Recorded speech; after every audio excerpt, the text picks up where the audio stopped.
Okay, different day, different project. So today we are gonna do the front brake pads on the Excursion. I got my pads lined up here. These are what they call the green pads. They're supposed to be specifically designed for heavy duty and towing. Front pads I have on there are ceramic pads.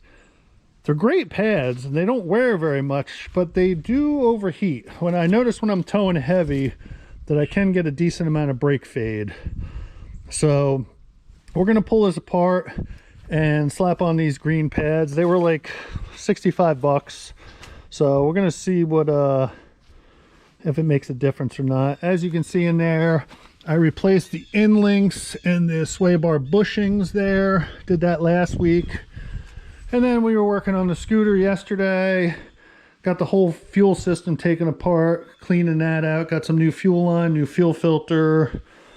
We had to fix the headlights. So we are getting ready to head to Florida because it's getting too damn cold.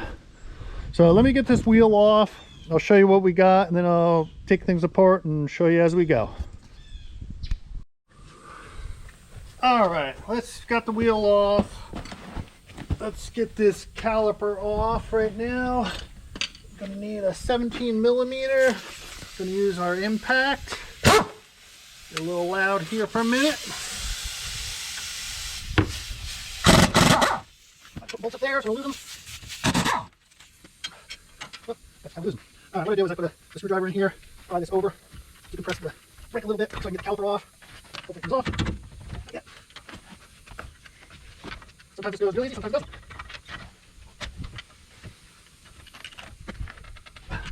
Gotta get in there just right to just squeeze the caliper back a little bit. Sometimes you gotta do a little enforcement with it.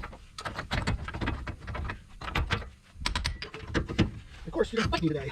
It was very cold out today and very windy, so you know things aren't gonna go easy when you're trying to do a quick thing. All right. So there's the caliper. Put that right on the leaf spring. These are the clips. These clips right here go into the pad that hold the pad from rubbing, holds them apart. And your pads just literally come out like that. And then what we want to do is we want to take this bracket off to take the rotor off, and then we're gonna try to clean the rotor up, just redo our holes, and because they have a little bit of rust in them. This might work, it might not. Now these are on here really tight. So what we have to do, it's a 13/16 and righty tighty lefty loosey. And what we're gonna do is put that on there and then take this enforcer, we call it. It's a breaker bar. I might have to move you over a little bit. Hold on, everyone. Hopefully you can still see what I'm doing. I'm gonna have to make a little butt shot here for a minute. So what we'll do is put this big bar on here. And ready? Wow. Just crack it loose. Same on the bottom. Oh yeah. And then we can use our impact. It's just they are very tight. And I do put them on with the impact, but I do snug them also. I don't know why they have to, I don't know what the spec is, or you could Google it and find out, but I make sure they're very tight. So that's the actual bracket that holds the caliper. You can see these little stainless steel tabs here. That's what keeps the brake from vibrating and coming out. Now these slide pins, you want to make sure they move easy. See, nice and easy, nice and smooth, because if they don't, your caliper won't move. So I'm going to take this off. I'm going to bring this into the shop with us. Yep, shop is a mess. Got lots going on, lots of projects. So what I'm going to do is I'm going to clean these slots up. And what I do is I take this drill bit and I basically put in the drill. Well, we'll show you. Hopefully you can see this here. Try to get you a decent shot maybe. Don't know. Oh, that's what I wanted to show you. These are the green pads that we got. I put my used ones in there, but they were new. That's it. That's the number if you have a Ford Excursion F250, F350, 99 to 2004. So I just put my used pads in there because I will keep them. So let me just show you what we do here. It's very simple. These rotors are like 2 years old. They're not out of round or anything. They're just a little bit, got a little crap in them. So if you can see, the rust is kind of plugging the holes so they don't breathe as good as they did when they're original. So what I do is and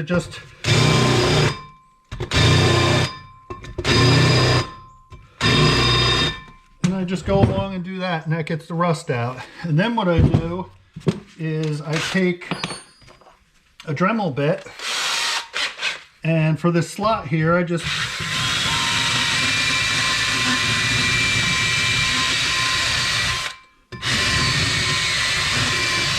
and all it does is re-chamfer it, and then we clean it up, and we'll take a scuffy pad and scuff the things up, and that's what we'll do with that. So I won't bore you with the rest of this. I will pick you up when we have this ready to go back on. All right, so there's my finished rotor. It's not optimum, but it works good. I used a 36 grit grinder, then an 80 grit DA, and all I'm doing is breaking the glaze off the surface, trying to get some old brake dust out of there and trying to get some of the rust off, but it's not 100%. But and then of course wipe it down with brake clean, acetone, something, preferably brake clean. But it's good for, you know, a weekend brake job if your rotors aren't warped. But you can see I got all the rust out. Now I can breathe again. These are cross drilled slotted. They are I forget what brand. The power stops. That's right, power stops. And that's what I had on there for the brake pads also. So what we'll do now is take this out and we will put it back on and then put our new pads on. So everybody hang tight. All right, so now we're going to squeeze the caliper back in. This is one thing that people tend not to film. I don't know why. They say they do it, but you know, you can get a big pair of channel locks, squeeze it in. There's a special tool for it. I use a 6-inch C-clamp, the old brake pad, and just slowly push it back in. And you do have to kind of do a side at a time, because if you do this and your other side is apart, you can expand them. So, and sometimes they can be quite challenging to get out. As you can see, it's just an awkward position, but you just take your time. You can do it. We don't have any of them there fancy tools here in the backyard, so we use what we have.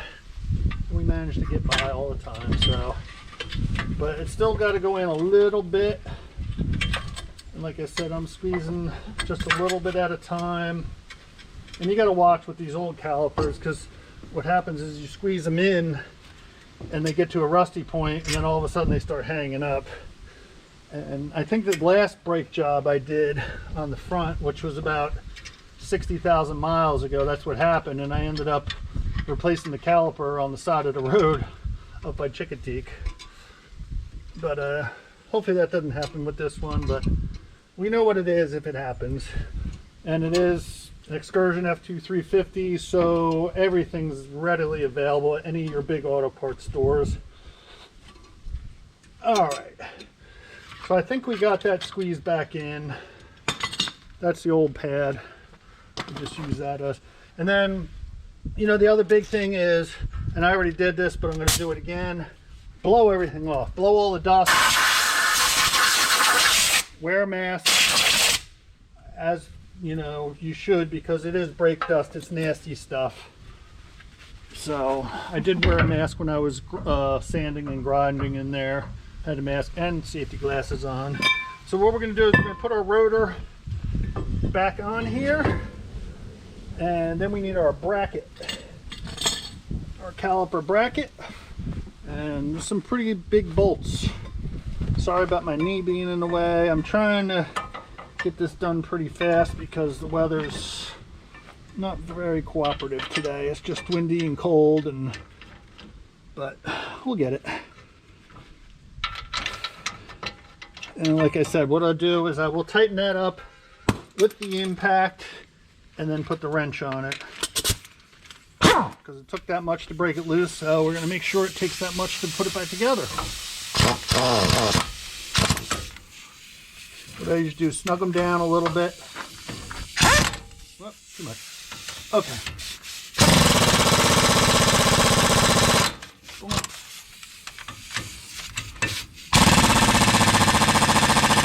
Alright, now we'll put the wrench on, and I won't bore you with that.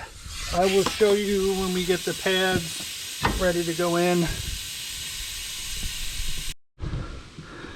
Alright, one procedure that I wanted to show you. This is a little different on these pads. This is what they recommend.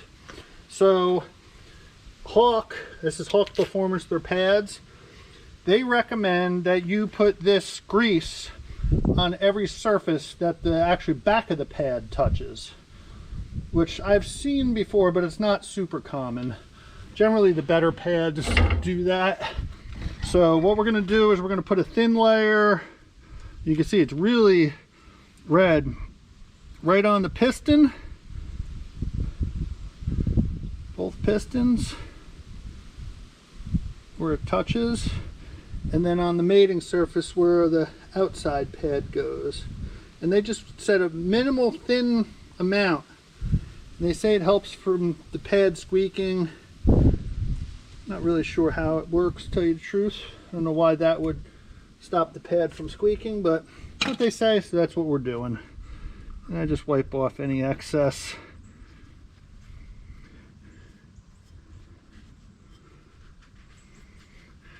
Alright, I'm going to put my gloves back on because it's really cold, and this is always where I end up pinching my fingers. So what I'm going to do here is put this back over on the leaf spring out of the way. You don't want it hanging. You never hang it from its hose. These are the new pads. I already wiped them off in case there was any excess grease or dirt on them. Rotors have been wiped off also. They just go right in like that. Very simple. And then the back one, same way. Boom.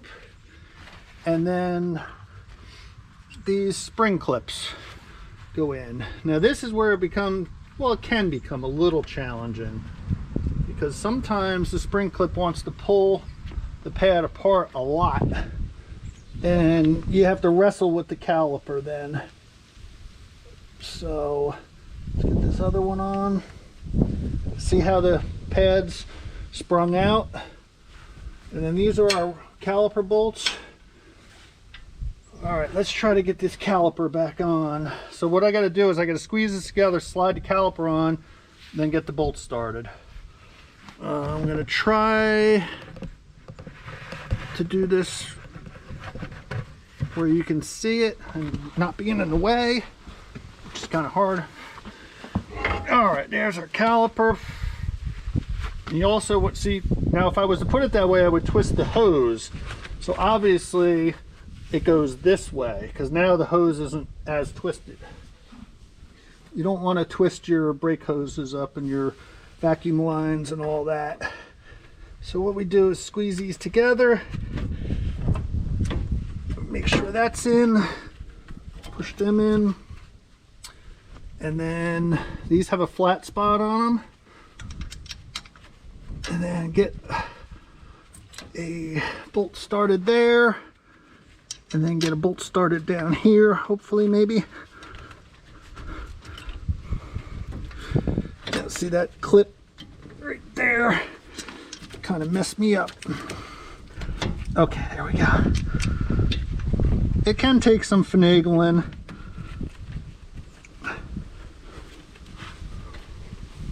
believe that has started.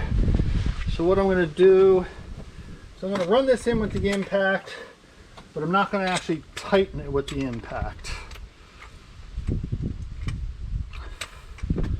I will tighten it by hand. There we go. Okay.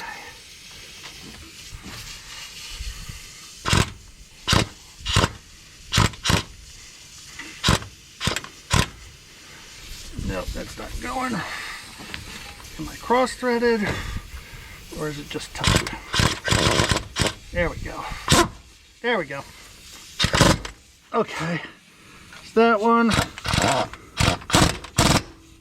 That one. Then we'll pop this off of here and we're just going to tighten it by hand.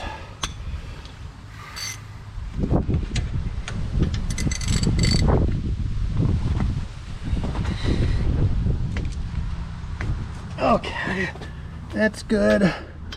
I'm sure there's a foot-pound measurement for this, but I've been doing this for 35 years.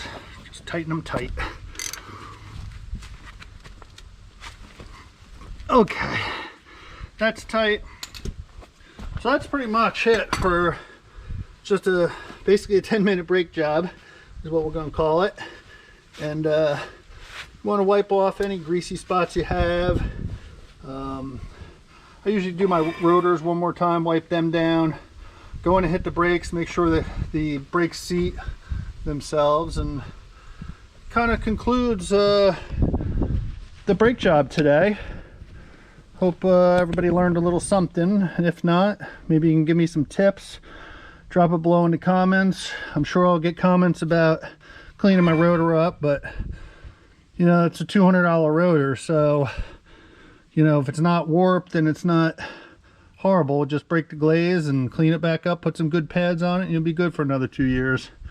But next time I will definitely replace them. You know, I usually do one set of pads on a used set of rotors, and then after that I replace them again.